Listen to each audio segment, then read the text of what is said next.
Bismillahirrahmanirrahim. Assalamualaikum warahmatullahi wabarakatuh. Alhamdulillahi rabbil alamin. Wa bihi nasta'inu ala umurid dunya waddin.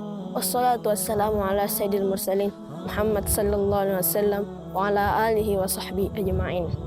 Pertama-tama, mari kita panjatkan puji dan syukur kita kehadirat Allah Subhanahu wa taala yang telah memberikan kita nikmat iman dan Islam sehingga kita dapat merasakan Islam hingga hari ini. Tidak lupa pula kita haturkan salat dan salam kepada Nabiullah Muhammad sallallahu alaihi wasallam, kepada para keluarga, sahabat dan pengikut yang setia hingga akhir zaman. Hari Raya Idul Adha penuh makna. Sebentar lagi Hari Raya Idul Adha akan tiba.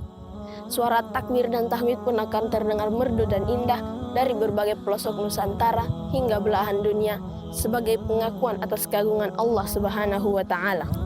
Takbir yang diucapkan bukanlah sekedar gerak bibir tanpa arti, tetapi merupakan pengakuan dari hati yang menggetarkan relung-relung jiwa orang-orang yang beriman.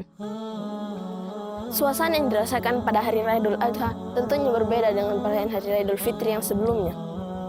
Perbedaannya yaitu Idul Adha memiliki nilai historis yang sangat mendalam.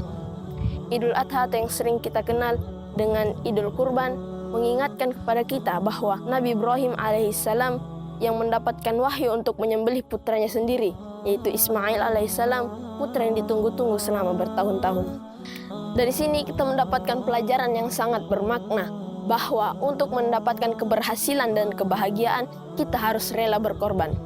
Makna berkorban adalah memberikan sesuatu kepada orang lain sebagai tanda kecintaan kita, meskipun kita sendiri harus menderita.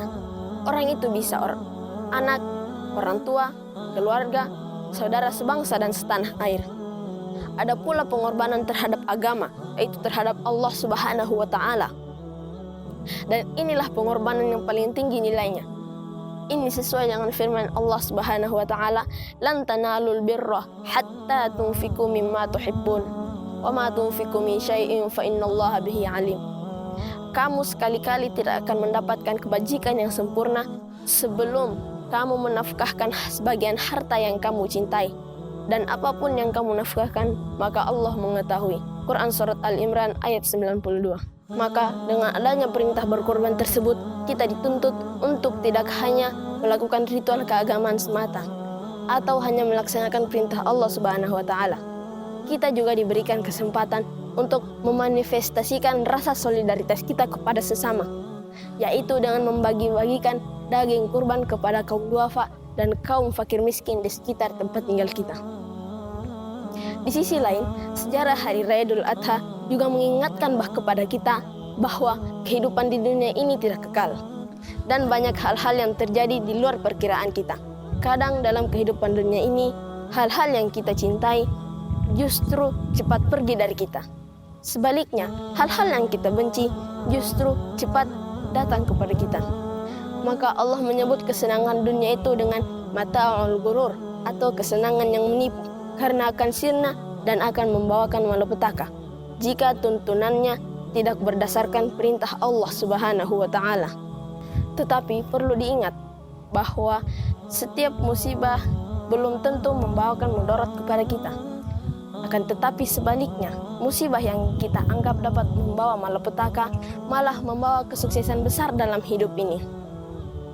Kita lihat umpamanya, yaitu Nabi Ibrahim alaihissalam yang diperintahkan untuk meninggalkan istri dan anak yang masih kecil di tengah gurun pasir yang tidak ada tumbuh-tumbuhan dan air.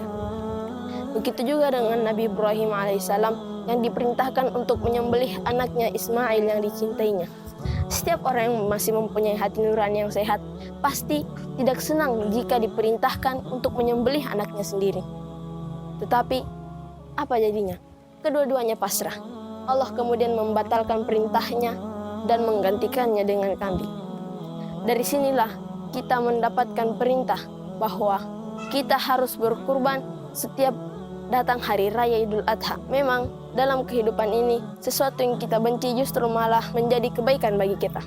Oleh karena itu, dalam ujian kehidupan ini, kita harus bersabar dan bertawakal kepada Allah Subhanahu wa taala dan menyerahkan diri kepada Allah Subhanahu wa taala, seperti yang telah dicontohkan oleh Nabi Ibrahim alaihissalam yang diperintahkan untuk menyembelih anaknya sendiri. Wabillahi taufiq wal hidayah. Wassalamualaikum warahmatullahi wabarakatuh.